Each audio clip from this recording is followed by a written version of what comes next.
Hello दोस्तों, क्या आप लोग जानते हैं कि विभिन्न प्रकार की संख्याओं को संख्या रेखा पर किस प्रकार से निरूपित किया जाता है और संख्या रेखा पर जिन भी संख्याओं को निरूपित किया जाता है वो संख्या कौन कौन सी है।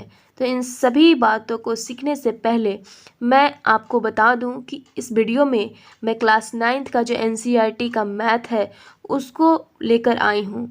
उसको मैं आज इसमें सीखेंगे और सबसे पहले मैं ये देखूंगी कि इसका जो सिलेबस है वो क्या है, क्लास 9th में क्या क्या पढ़ना है। ठीक है, तो चलिए दोस्तों स्टार्ट करते हैं।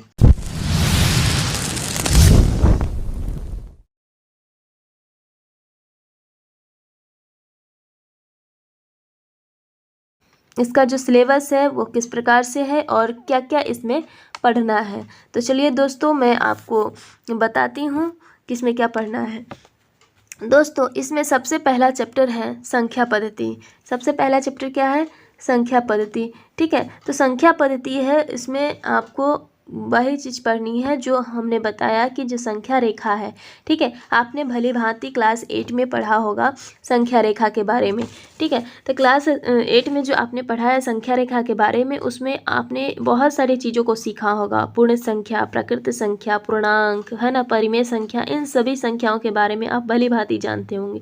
लेकिन फिर भी मैं इस वीडियो में आप लोग को थोड़ी सी बताऊंगी कि हाँ वो सारी संख्या क्या होती है। ठीक है, इसमें आपको ये पढ़ना है कि अपरिमेय संख्या, मतलब जब आप क्लास 8 में परिमेय संख्या तक पढ़ चुके हैं, यानी कि कहने का मतलब रेशनल नंबर तक पढ़ चुके हैं, तो आप यहाँ से क्लास 9 से आप इरेशनल नंबर के बारे में पढ़ेंगे। ठीक है, तो आपको इरेशनल नंबर के बारे में पढ़ना है। उसके बाद फिर वास्तविक संख्या यानी रियल नंबर के बारे में पढ़ना है। ठीक है, रियल नंबर का जो दशमलव प्रसार होता है उसके बारे में पढ़ना है। और फिर से आपको संख्या रेखा पर, है ना, संख्या रेखा पर वास्तविक संख्या को किस प्रकार से निरूपित करेंगे उसके बारे में पढ़ना है। इससे पहले आप इतना ही जानते रहे होंगे कि संख्या रेखा पर हम सिर्फ पूर्णांक संख्या को, पूर्ण संख्या को और प्रकृत संख्या को, परिमेय संख्या को, इन सारी संख्या को निरूपित करते हैं। ठीक है, लेकिन अब आपको क्लास 9th में ये भी पढ़ना है कि हम वास्तविक संख्या को किस प्रकार से संख्या रेखा पर निरूपित करेंगे। ठीक है, और वास्तविक संख्या की कौन कौन सी संक्रियाएँ होंगी वो, और इसकी घातांक किस प्रकार से, घातांकीय नियम किस प्रकार से होंगी वो। ठीक है, तो ये हमारा पहला चैप्टर है जो संख्या पद्धति में है। ठीक है, दूसरा चैप्टर है जो बहुपद है।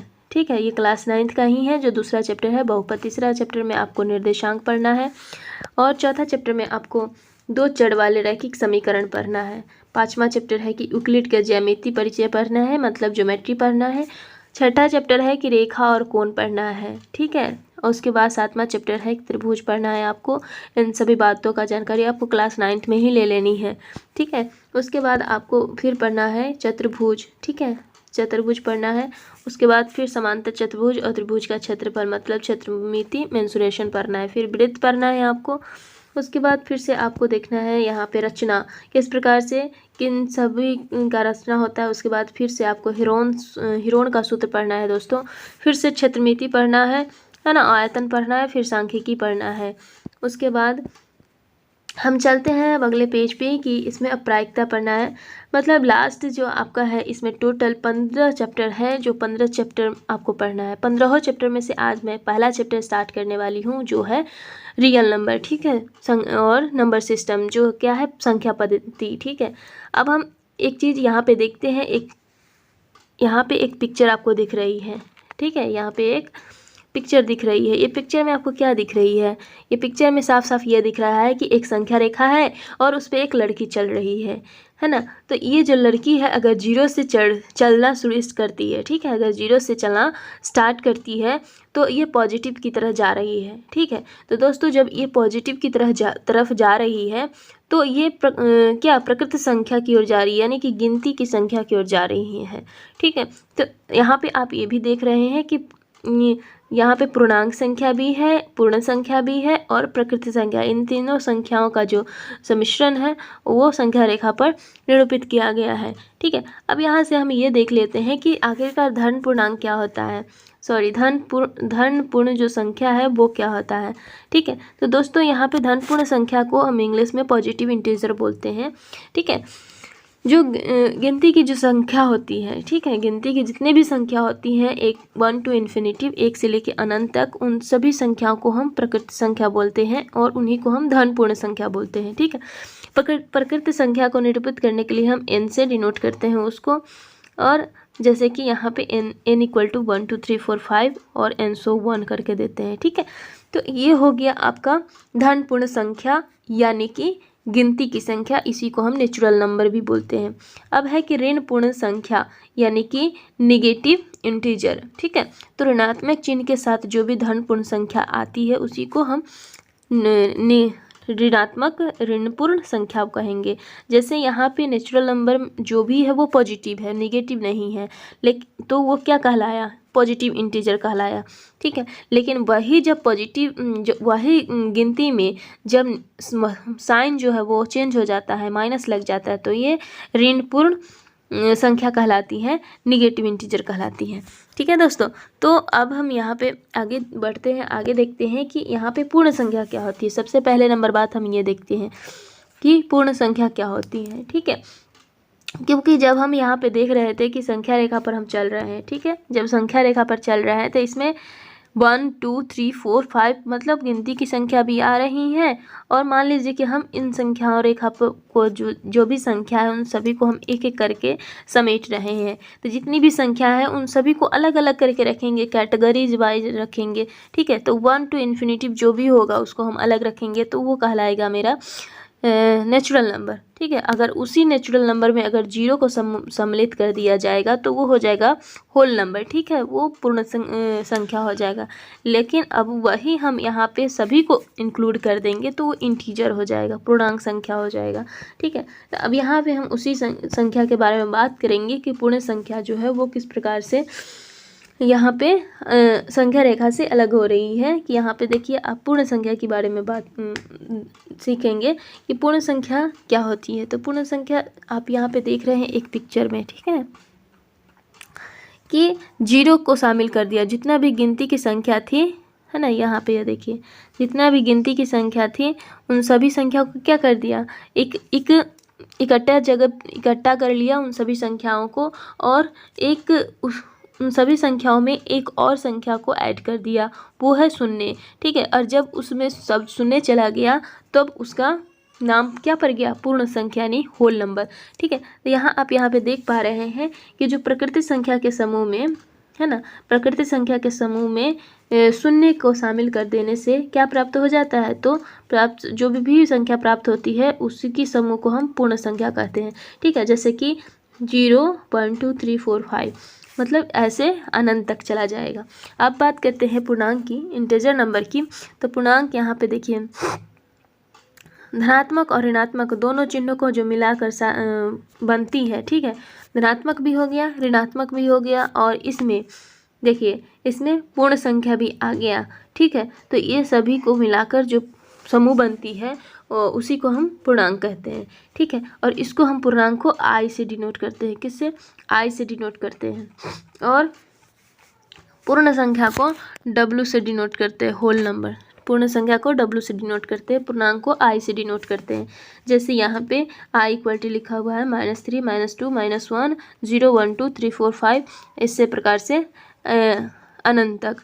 ठीक है, तो आपको ये अच्छे से समझ में आ गया होगा, प्रकृति संख्या, पूर्ण संख्या, पूर्णांक संख्या। ठीक है, आगे बढ़ते हैं, आगे क्या है कि आगे है सम संख्या। ठीक है, देखिए यहाँ पे प्रकृति संख्या है, पूर्ण संख्या है, पूर्णांक संख्या, इन सभी संख्या है। क्या इन सभी संख्या एक ही प्रकार की है, तो नहीं दोस्तों, इसमें कुछ सम संख्या भी है और कुछ विषम संख्या भी है दोस्तों। तो सम संख्या क्या होती है, तो सम संख्या जो वैसे प्रकृति संख्या होंगे जो 2 से पूर्णतः क्या होंगे, 2 से पूर्णतः विभाजित हो जाएंगे।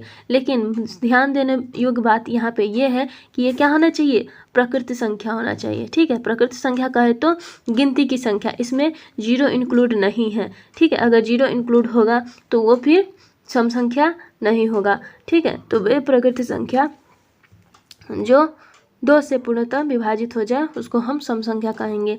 और अब सम संख्या का कोई भी निकालने का व्यापक रूप होगा तो वो है 2n। ठीक है, अगर कोई हमको सम संख्या निकालना है तो 2n से हम उसको निकाल सकते हैं। ठीक है, अब इसको हम n से कोई प्रकृति संख्या लेते हैं, ठीक है, जैसे कि 1 2 3 4 5 6 इस प्रकार से कोई भी, अब उसको निकालना है हम उसको निकाल सकते हैं, ठीक। अब यहाँ पे है विषम संख्या, तो विषम संख्या को वैसे प्रकृति संख्या मतलब ये भी क्या है, प्रकृति संख्या मतलब प्रकृति संख्या में ऑड और इवन दोनों संख्याएं आती है, सम संख्या और विषम संख्या दोनों संख्या इंक्लूड है, ठीक है। तो वे प्रकृति संख्या जो 2 से विभाजित नहीं होते हैं वो विषम संख्या कहलाएंगे, और इनका जो व्यापक रूप होता है 2n-1 होता है, ठीक है। और n क्या होता है यहाँ पे, तो n यहाँ भी प्रकृति संख्या होती हैं, ठीक है।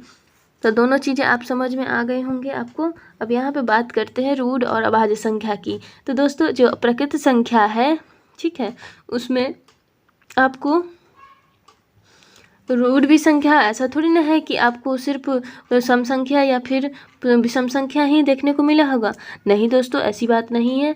तो इसमें रूढ़ संख्या भी आपको मिला होगा, भाज्य संख्या भी मिला होगा, भाज्य संख्या भी मिला होगा, है ना, अभाज्य सहभाज्य संख्या भी मिला होगा। तो चलिए अब हम इन तीनों को बारी बारी से सीखेंगे कि ये तीनों फिर होते क्या हैं।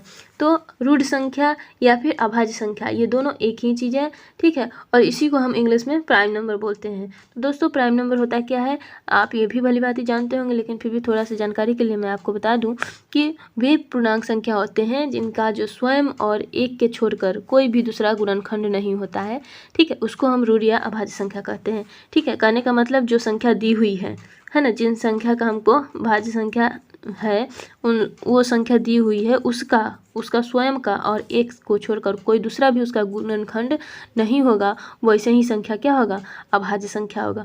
भाज्य संख्या देखिए यहाँ पे 2 है, 3 है, 5 है, 7 है, 11 है, तो इन सभी का क्या है कि 2 का अगर हम गुणनखंड निकालेंगे तो इसका तो केवल 2 ही, स्वयं का 2 और 1, उसके अलावा इसका दूसरा कोई गुणनखंड होगा ही नहीं।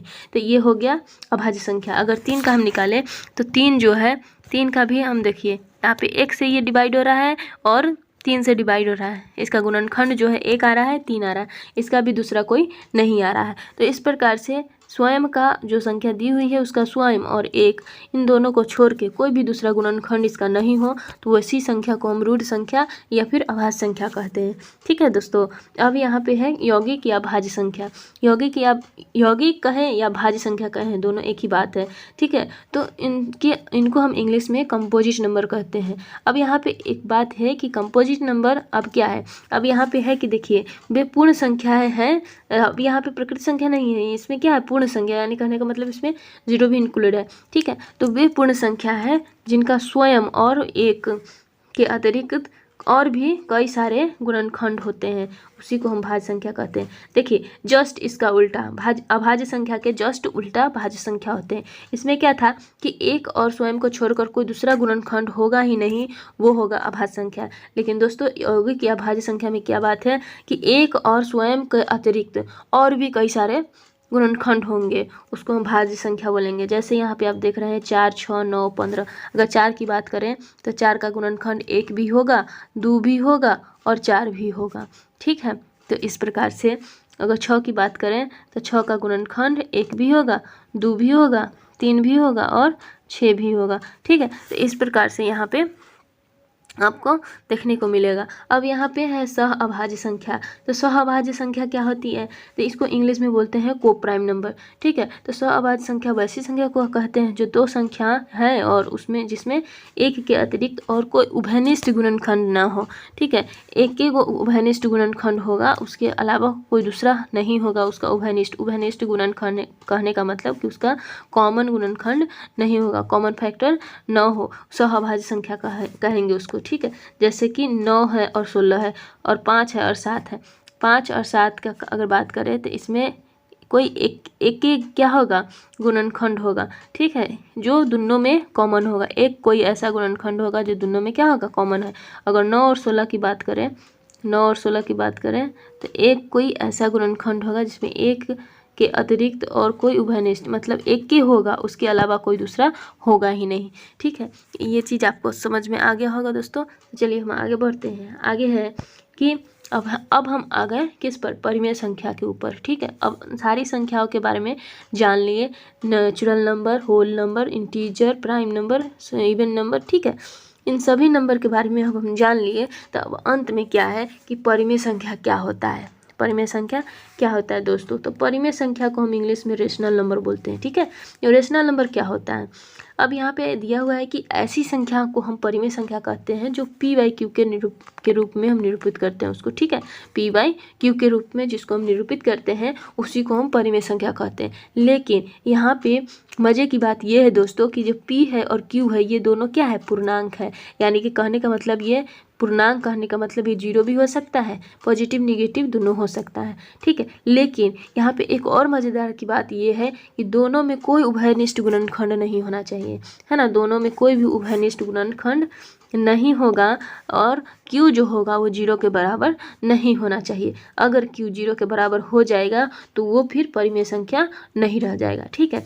यहाँ पे है कि जो q जो दर्शाती है वो परिमेय संख्या को दर्शाती है, यानी कहने का मतलब परिमेय संख्या को संकेत में हम q लिखते हैं, ठीक है। अब यहाँ पे देखते हैं कि 3 है ना, 3/2, 7/4, -5। यहाँ देखिए ये तो माइनस है ना, ये इंटीजर है।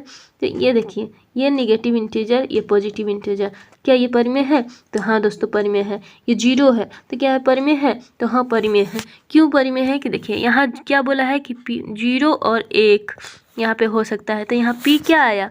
p आपका आ गया 0। क्या आ गया? p 0। लेकिन q यहाँ क्या आया?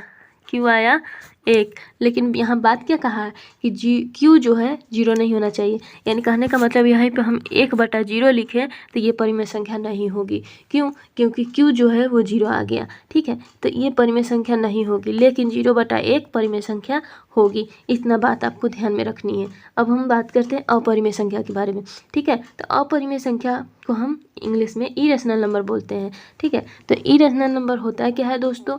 तो ये वैसी संख्या होती है जिसको हम p/q के रूप में प्रकट नहीं कर सकते, ठीक है। जस्ट इसके परिमेय संख्या के उल्टा, परिमेय संख्या में ये था कि हम उसको p/q के रूप में प्रदर्शित कर सकते हैं, ठीक है। लेकिन अपरिमेय में है कि हम p/q के रूप में नहीं लिख सकते हैं, उसी को हम अपरिमेय संख्या कहेंगे। जैसे √2 हुआ, √5 हुआ, √3 है ना, 3√6 हुआ, पाई हुआ, इस प्रकार से, ठीक है। आप यहाँ पे ये देख रहे हैं, यहाँ पे एक और ध्यान देने योग्य बात है कि जितना भी रूट में होगा, मान लीजिए अगर √4 है तो ये हो जाएगा परिमेय संख्या, इसको हम अपरिमेय संख्या नहीं कहेंगे।